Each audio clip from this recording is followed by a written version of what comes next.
Ok, bom dia a todos. Vamos continuar o nosso curso de patrística, nesse segundo módulo, no qual falaremos sobre os padres apostólicos. No módulo anterior, é bom recordar, falamos sobre quem são os padres da igreja. E vimos essas características que São Vicente de Lérins identifica no seu comunitório, nesse escrito do V século, 3 anos depois do Concílio de Éfeso, no qual São Vicente enumera essas características clássicas dos padres da igreja, ou seja, santidade de vida, aprovação da igreja, ortodoxia e depois a doutrina, a perseverança na comunhão eclesiástica.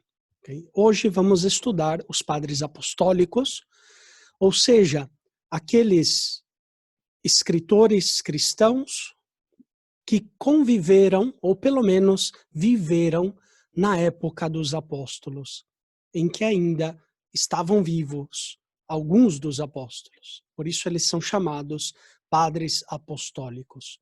Ou seja, são aqueles escritores cristãos do tempo dos apóstolos.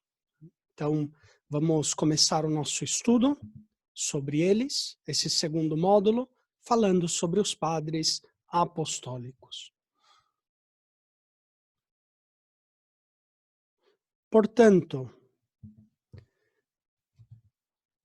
vamos estudar alguns deles, em especial São Clemente Romano, bispo de Roma, papa, Santo Inácio de Antioquia, e depois veremos também um fragmento de Papias de Hierápolis, sobretudo esses 3 escritores.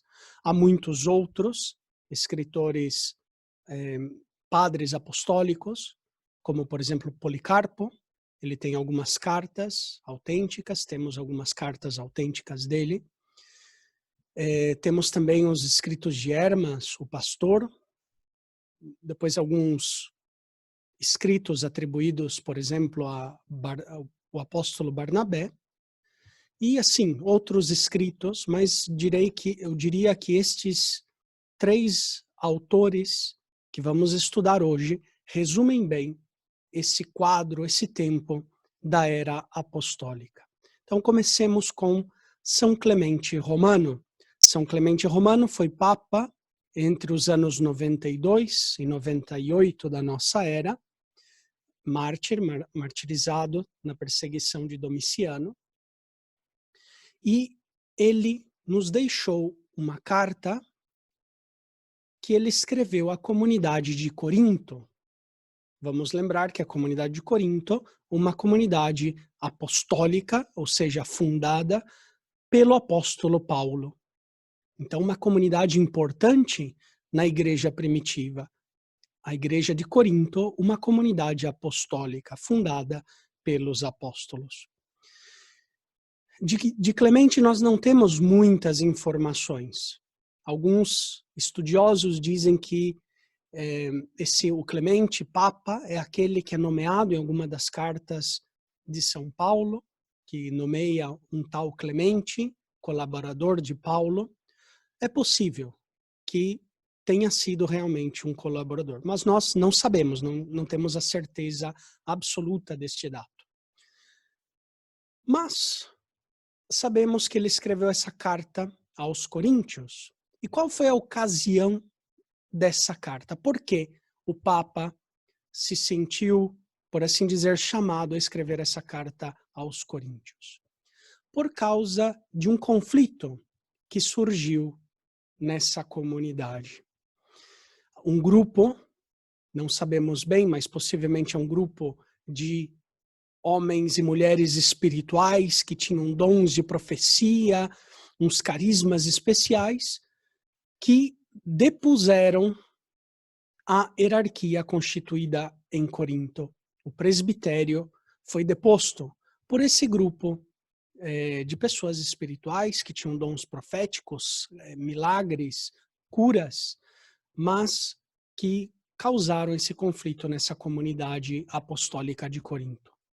Então, o Papa Clemente intervém nessa comunidade para restabelecer outra vez a paz e a serenidade na comunidade entre os fiéis.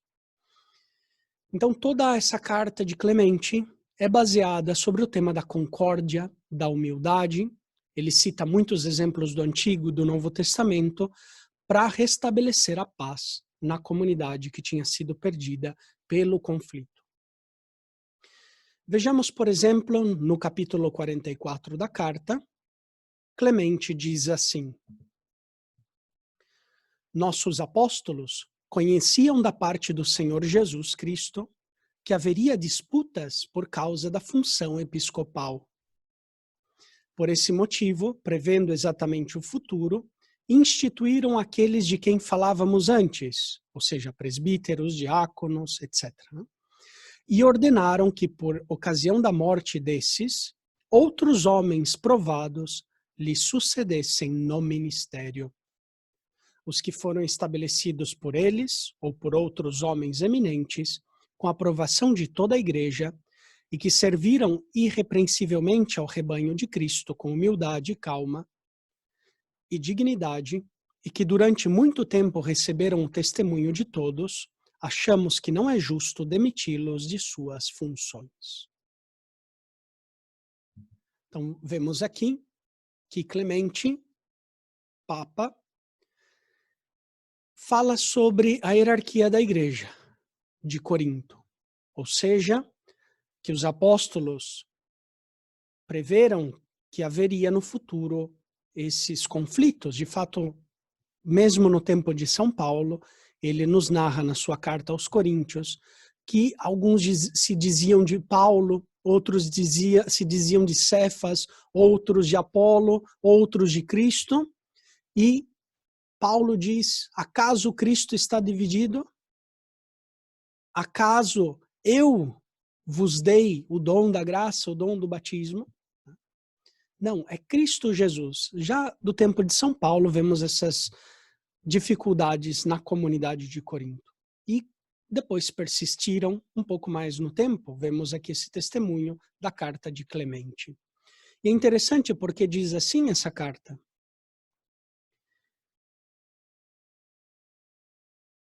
ou seja, eles receberam dos apóstolos esse ministério, outros homens provados, para que lhe sucedessem no ministério. Ou seja, os presbíteros, os diáconos, os bispos, sucedem no ministério os apóstolos. Então, aos apóstolos. E isso é o que vemos nessa carta de Clemente. Ou seja, devemos voltar à paz, voltar à concórdia, porque estando em paz com a igreja, estamos em paz com os apóstolos. Continua essa sucessão apostólica. E depois, essa carta, nós não sabemos qual foi o resultado dessa carta de Clemente aos Coríntios, mas teve muita fama essa carta em todo o orbe cristão, e temos muitos escritos falsamente atribuídos a Clemente, tal era a fama do escrito de Clemente, até mesmo no século IV. Então, nós podemos ver aqui, nessa carta de Clemente, um testemunho, primeiro da hierarquia da igreja, a necessidade da concórdia, da paz nas nossas comunidades, e depois também tem um dado importante, ou seja, é um bispo, aqui no caso o Papa, o bispo de Roma, que intervém numa comunidade, também ela apostólica, também ela fundada por um apóstolo, e não qualquer apóstolo, uma comunidade fundada por Paulo. Então, aqui vemos já, em certo sentido, o primado da Igreja Romana, ou seja, o bispo de Roma, em certo sentido, vamos destacar bem essa palavra, está intervindo numa problemática surgida em outra comunidade apostólica, em outra igreja apostólica, aquela de Corinto, na Grécia. Bem, vamos continuar esse nosso estudo dando um passo adiante e vendo agora um outro escrito, um outro padre da igreja dessa época, famosíssimo, Inácio de Antioquia. Inácio é sucessor de São Pedro em Antioquia, né? Segundo a tradição, Pedro foi o primeiro bispo da igreja de Antioquia. Lemos nos Atos dos Apóstolos que Pedro vivia em Antioquia, na Síria.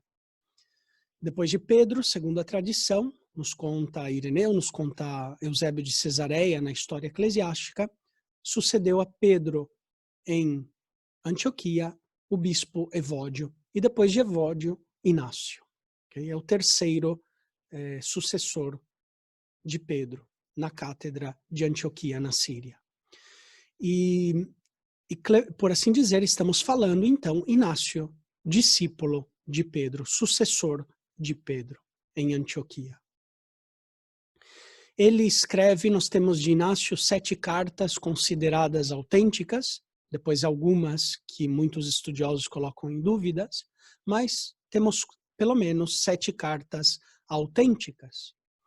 E a preocupação de Inácio, sobretudo, é a unidade da igreja, porque começavam a surgir alguns grupos de gnósticos, docetistas, que negavam a verdadeira carne, o verdadeiro corpo de Cristo, que negavam a verdadeira encarnação do Verbo. Segundo esses hereges, Cristo não teria padecido verdadeiramente. Por isso, Inácio, nas suas cartas a essas igrejas, sobretudo eram igrejas da Ásia Menor, que escreve para avisar-lhes do perigo docetista, que negava a verdadeira encarnação, a verdadeira carne de Cristo, a verdadeira morte e a verdadeira ressurreição de nosso Senhor. Dentre outros temas que vemos nas cartas de Inácio, vemos também a centralidade do batismo, da Eucaristia e da fé. Quero apresentar para vocês agora aqui um trecho da carta de Inácio aos cristãos de Éfeso, no capítulo 19, em que Inácio sintetiza toda a nossa fé cristã. E ele diz que são 3 os grandes mistérios da fé cristã. Vejamos, Inácio sofre o martírio em Roma no ano 107, aproximadamente. Então, é muito importante o que ele está agora por dizer, porque realmente é um padre que viveu com os apóstolos, possivelmente conheceu até pessoalmente os apóstolos, e que nos está apresentando qual é a síntese da doutrina cristã. São 3, segundo Inácio. Diz assim, na carta aos Efésios: permaneceu oculta ao príncipe deste mundo a virgindade de Maria e seu parto, como igualmente a morte do Senhor. 3 mistérios estrondosos que se realizaram no silêncio de Deus. Ok? Vejamos aqui, ou seja, 3 mistérios estrondosos, ou seja, a virgindade de Maria, a partenia de Maria, partenos, virgem, virgindade, partenia de Maria, o parto de Maria, toketos, daí vem a palavra também tokos, ou seja, parto, que é sinônimo de parto, ou toketos, parto. Daí vem a Theotokos, ou seja, a que deu a luz, a que gerou a Deus, né? O parto de Maria e também a morte, Thanatos, a morte do Senhor. 3 grandes mistérios da fé que diz Inácio que são estrondosos. Ele usa a palavra grega krauges, né? Mistérios que literalmente significa de clamor, de grito. Ou seja, 3 mistérios que gritam, que clamam, estrondosos, mas que se realizaram no silêncio de Deus. A palavra que usa, olha só o contraste belíssimo entre grito e silêncio. É resirria, ou seja, a calma, a tranquilidade, né? Nós conhecemos, por exemplo, os padres exicastas, são aqueles que buscavam a tranquilidade, a paz da alma no silêncio.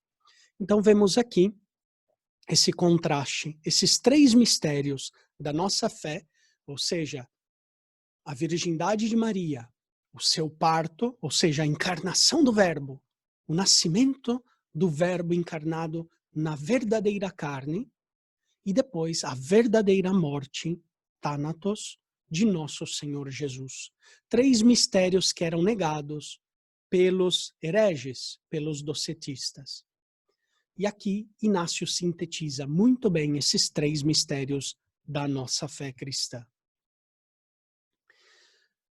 Outro argumento que era combatido pelos hereges era a hierarquia da igreja. Vemos numa carta de Inácio aos fiéis de Esmirna, que diz o seguinte: sigam todos ao bispo, como Jesus Cristo ao Pai. Sigam ao presbitério, como aos apóstolos. Acatem os diáconos, como a lei de Deus. Ninguém faça sem o bispo coisa alguma que diga respeito à igreja, por legítima seja tida tão somente a Eucaristia, feita sobre a presidência do bispo ou por delegado seu. Onde quer que se apresente o bispo, ali também esteja a comunidade. Assim como a presença de Cristo Jesus também nos assegura a presença da Igreja Católica. Sem o bispo, não é permitido nem batizar, nem celebrar o ágape. Inácio enfatiza a unidade da igreja, e essa unidade se dá ao redor da hierarquia, bispo, presbitério e diáconos. Vemos aqui a estrutura já hierárquica da igreja. O bispo, como Jesus. O presbitério, os presbíteros, como os apóstolos. E os diáconos, como a lei de Deus. Que belíssimas essas imagens, né, de Inácio de Antioquia. Ou seja, o bispo está no lugar de Cristo, os presbíteros estão no lugar dos apóstolos, e os diáconos, que são servidores, são ministros dessa lei de Deus, servidores da lei de Deus. E depois diz que ninguém é lícito celebrar a Eucaristia se não está em comunhão com o seu bispo. E depois, além disso, enfatiza que onde está o bispo, aí está Jesus. Outra vez, essa relação bispo-Jesus. E depois, onde está Jesus, aí está toda a igreja. Ele fala a igreja católica. Por primeira vez na literatura cristã antiga, aparece o termo católico. A igreja é caracterizada como católica. O termo católico significa universal, ou seja, a igreja que tem a universalidade da fé, a universalidade dos sacramentos, a universalidade da graça, a universalidade da verdade de Deus, né? A igreja católica. E também que tem essa missão universal, ou seja, de levar a fé a todos os cantos do mundo. Isso significa a igreja católica.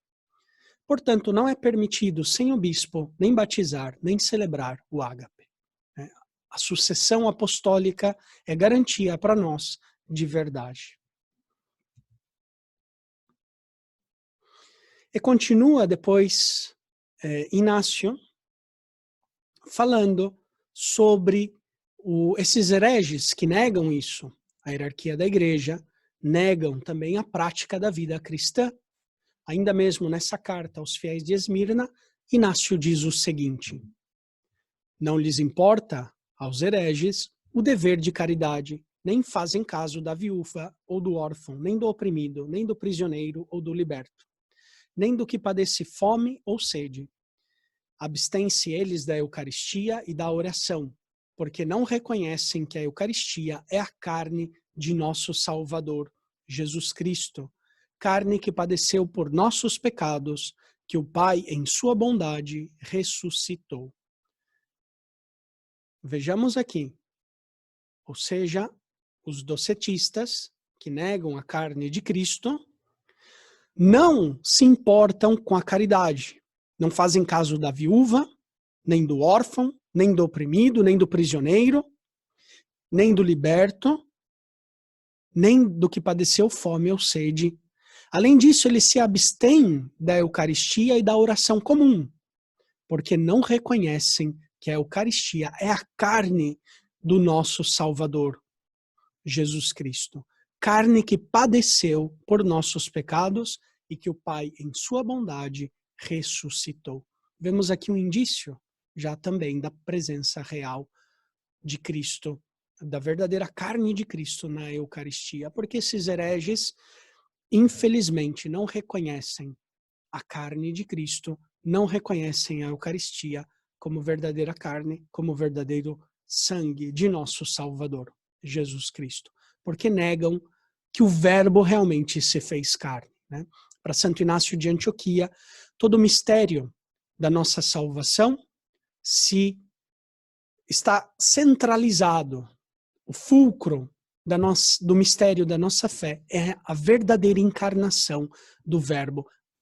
O Verbo, a segunda pessoa da Divina Trindade, verdadeiramente assumiu uma carne igual a nossa em tudo, menos no pecado. Vamos, por enquanto, deixar esse módulo aqui. Que Deus abençoe vocês e nos vemos na seguinte ocasião.